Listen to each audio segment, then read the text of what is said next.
అందరికీ నమస్కారం. 2 రాష్ట్రాల్లో ఉన్నటువంటి తెలుగు ప్రజలకు, భారతదేశంలోనూ యావత్ ప్రపంచంలోనూ ఉన్నటువంటి తెలుగు మిగతా భాషలలోని అభిమానులకు, నా శ్రేయోభిలాషులకు, ఆత్మీయులకు, ప్రజాప్రతినిధులకు, 2 రాష్ట్రాల ముఖ్యమంత్రులకు, మీడియా ప్రతినిధులకు నా హృదయపూర్వక నమస్కారాలు. గత 4 రోజులుగా ఏమేమి జరుగుతున్నదని అందరికీ తెలుసు. ముఖ్యమంత్రులకు కూడా తెలిసి ఉంటుంది. ఎందుకంటే వాళ్ళు ఎన్నో సమస్యలతో తలమునకలై ఉంటారు. కానీ ఎవరో ఆయన పర్సనల్ సెక్రటరీస్ చెప్పుండొచ్చు. నా హృదయంలో ఉండే ఆవేదన ఏమిటంటే, కుటుంబ సమస్యల్లో ఎవరైనా పర్మిషన్ లేకుండా ఇతరులు జోక్యం చేసుకోవచ్చా? మీరే ఆలోచించండి. 100కి 100% అనాల్సిన అవసరం లేదు. కనీసం 95-99% కుటుంబ సమస్యలు ఉంటూ ఉంటాయి. అంటే మేమంతా నటులం కాబట్టి మా విషయాలు, పాపులర్గా ఉన్నటువంటి రాజకీయ నాయకుల విషయాలు, కొంతమంది ఉన్నవి లేనివి, లేనివి ఉన్నవి చెబుతూ ఉంటారు. చెప్పేవాడు కూడా ఆలోచించాలి, వాళ్ళ మనసులు, వాళ్ళ కుటుంబ సమస్యలు అని. ఇదంతా ప్రజలకు తెలుసు. కానీ ఎందుకులే మన పనులు మనం చేసుకుందాం అని అందరూ సైలెంట్గా ఉన్నారు. ఇప్పుడు ప్రజలకు కూడా, కొంతమంది రాజకీయ నాయకులు కూడా ఆలోచించుకోవాల్సిన విషయం. విజువల్స్ చూడండి, టీవీల్లో వస్తున్నాయి, సోషల్ మీడియాలో వస్తుంది. రాత్రి 8 గంటలకు గేటు తోసుకుని నా బిడ్డ మనోజ్ కుమార్ వచ్చాడు. అది రైటా రాంగా పర్సనల్ విషయం, తర్వాత మాడుకోవచ్చు. పత్రికాధిపతులు, అది పత్రికా సోదరులు 4 రోజుల నుంచి నా ఇంటి ముందు మనుషులను పెట్టుకుని, వ్యాన్లు పెట్టుకుని అలా ఉండడం ఎంతవరకు న్యాయం? నేను అప్పటికీ బయట పోతున్నప్పుడు చెప్పాను, అందరికీ నమస్కారం అయ్యా, మీకు కుటుంబ సభ్యులు ఉన్నారు, దయచేసి నా సమస్యను నేనే పరిష్కరించుకుంటాను నా బిడ్డలతో, దీన్ని చిలవలు పలవలు చేయొద్దండి, దయచేసి నన్ను గౌరవించండి, నేను ప్రజలకు ఏం చేస్తున్నాను ఒక విద్య ద్వారా అనేది మీకు తెలుసు, నటుడిగా మీ అందరికీ తెలుసు, ఒక రాజ్యసభ సభ్యుడిగా మీకు తెలుసు, ఎంత క్లీన్ చిట్టుతో వచ్చానో రాజ్యసభ సభ్యుడిగా. నా హృదయంలో ఉండే ఆవేదన చెప్పనలవే కాదు, మీకే చెప్పాలి. ఈ రోజున ఈ మీడియా సోదరులు ఎంత కల్పితాలు, ఎంత నెగటివిటీ నన్ను గురించి చెప్తున్నారో మీ అందరికీ తెలుసు.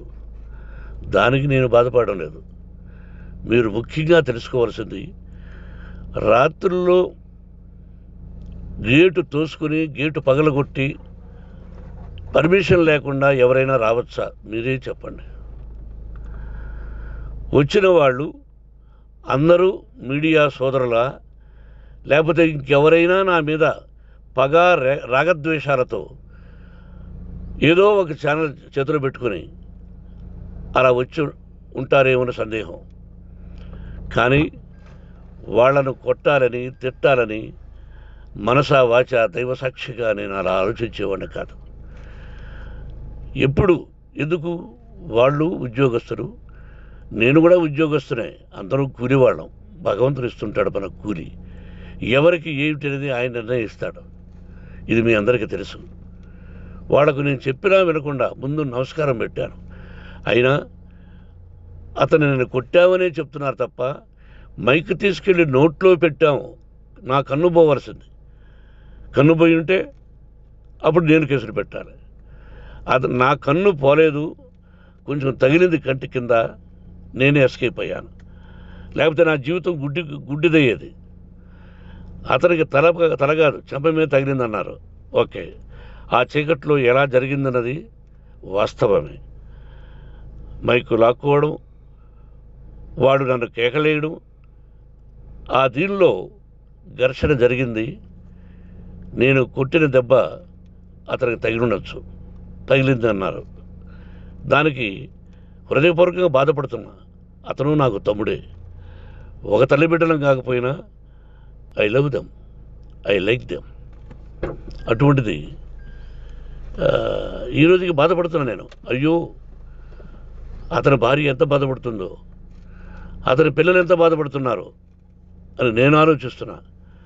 మరి నేనెంత ఆవేదనకు గురి హాస్పిటల్లో అయ్యానో. నటించింది సినిమాలో నటిస్తాను తప్ప నిజ జీవితంలో నటించాల్సిన అవసరం లేదు. నాకున్నది ఒకటి ధైర్యం, సాహసం. నీతిగా, న్యాయంగా, ధర్మంగా బ్రతకాలన్నది నా ఆలోచన. ఎందుకు కొట్టాలి? గేటు బయటుండి నేనేమైనా అసభ్యకరంగా వాళ్ళని కొట్టుంటే డెఫినెట్గా నా మీద 50 కేసులు కాదు 100 కేసులు పెట్టి నన్ను అరెస్ట్ చేయొచ్చు.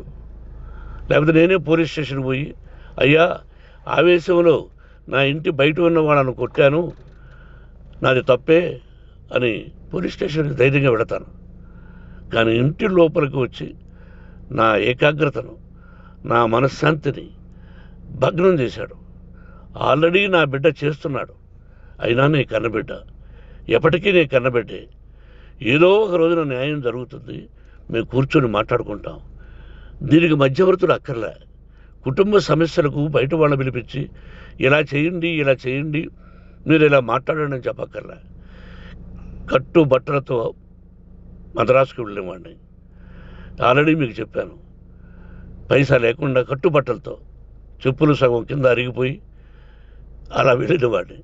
మా తల్లిదండ్రులు అద్భుతమైన జన్మను ప్రసాదించారు. ఒక్క పైసా ఇవ్వాల. నా కష్టార్జితంతో నేను సంపాదించి ఈరోజు నేను కులమతాలకు అతీతంగా 25% ఫ్రీ ఎడ్యుకేషన్ ఇస్తూ, నా స్థాయిలో నాకు తగిన సహాయం చేసుకుంటూ, వరద బాధలు వచ్చినా, ఇంకోటి వచ్చినా, అన్నయ్య ముఖ్యమంత్రిగా ఉన్నప్పుడు కూడా ఎన్నో చేశాను. బట్ అవి మర్చిపోయి ఈరోజు కొట్టింది మాట్లాడుతున్నారు. ప్రజాప్రతినిధులారా, నా అభిమానులారా, తెలుగు ప్రజలారా, తమిళ, మలయాళం, కన్నడ అభిమానులారా, ఆలోచించండి. నేను చేసినది తప్పు, కొట్టినది తప్పు. ఏ సందర్భంలో కొట్టాల్సి వచ్చింది? మీ ఇంటికి దూరితే ఒప్పుకుంటారా? మీ ఏకాగ్రతను భగ్నం చేస్తే ఒప్పుకుంటారా? మీరే ఆలోచించండి. న్యాయాధిపతులు కానీ, ప్రజాప్రతినిధులు కానీ, అభిమానులు కానీ, వ్యాపారస్తులు కానీ, ఇదే మీడియా ప్రతినిధులు కూడా వాళ్ళ ఇళ్ళలోకి ఎవరైనా దూరి, మమ్మల్ని గురించి ఇలా రాశావు అని ఆ ఇళ్ళల్లోకి ఒక 10 మంది వెళితే వాళ్ళు దండం పెట్టి పంపిస్తారా? ఏం చేస్తారు చెప్పండి? మీకు టీవీలు ఉన్నాయి, మాకు టీవీలు లేవు. నేను కూడా రేపు టీవీ పెట్టచ్చు. అది కాదు గొప్ప. నా హృదయపూర్వకంగా చెప్తున్నా. అతని మనసును బాధ పెట్టినా, అతను గాయమైన దానికి చాలా చింతిస్తున్నాను. చింతించే లాభం ఏమిటండి అంటే, మరి ఏం చేయాలి? మీరు చేసిందంటే మళ్ళీ చెప్తున్నా. అసలు అతను నిజంగా జర్నలిస్టా కాదా అని ఆ చీకట్లో నాకు ఎలా తెలుస్తుంది? టీవీ 9 అని నాకు ఎలా తెలుస్తుంది? ఏదో ఒక కంటి మీదకి ఒక మైక్ వచ్చింది, దానికి అబక్కం లాక్కున్నాను. ఇది వాస్తవమే, అసత్యం కాదు. అది టీవీ 9, ఆ టీవీ 9 మైక్నే లాక్కోవాలి. అది ఏంటండి? నేనేమన్నా మూర్ఖుడినా? వాళ్ళందరూ నాకు కావలసిన వాళ్ళే. ఈ రోజున ఆ రజనీకాంత్, అతను కూడా ఎన్నో ఫోన్లు నేను చాలా సందర్భాల్లో మాట్లాడున్నాను. ఇట్స్ లైక్ మై సన్నా, లేకపోతే బ్రదరా, అలా ఉంటాం. మరి ఈ విషయంలో మాత్రం మీరు అందరూ అంటే మీరు చేసినది తప్పు అని మీరు ఒక్కరు అనలేదే. కానీ జర్నలిస్టు సోదరులు, ఒక ఆడపడుచు, దాదాపు ఒక 5-6 మంది ఆడపడుచులు, ఒక 5-6 మంది సోదరులు, వాళ్ళందరూ మాట్లాడారు. కొట్టడం తప్పైనా ఏ సందర్భంలో కొట్టవలసి వచ్చింది, ఇవన్నీ క్లియర్గా మాట్లాడారు. ఆయన్ని మీరు చెప్పరు. కాబట్టి పైన భగవంతుడు చూస్తున్నాడు. పోలీస్ అంటే నాకు ఇష్టం. ప్రజలను కాపాడవలసిన బాధ్యత వాళ్ళది, రక్షణ కల్పించవలసింది. నా విద్యాలయానికి కూడా ఐపీఎస్లు ఐఏఎస్లు అయిన విద్యార్థులు ఉన్నారు. వాళ్ళకు న్యాయం ధర్మం నేర్పించి పంపించాను నా ఇన్స్టిట్యూషన్లో. But they are perfect. కొంతమంది ఐపీఎస్లు ఐఏఎస్లు డీసీపీలు ఇలా చాలామంది ఉన్నారు. బట్ ఎక్కడెక్కడో పనిచేస్తున్నారు. వాడు నా బిడ్డలు, మరి వాళ్ళు కూడా పోలీసు ఉద్యోగస్తులే కదా, న్యాయంగా ఉన్నారు కదా. కానీ ఇక్కడ మాత్రం ఏకపక్ష నిర్ణయం ఏమి చేస్తున్నారో మీరే ప్రజలారా చూడండి, ఆలోచించండి. నేను న్యాయమా అన్యాయమా, నేను చేసింది న్యాయమా అన్యాయమా, మీరే ఆలోచించండి. నా ఇంటికి తలుపులు బద్దలు కొట్టి రావడం న్యాయమా, మీరే చెప్పండి. ఎల్లప్పుడూ మీ ఆశీస్సులు కోరుకునే మీ మోహన్ బాబు. నమస్కారం.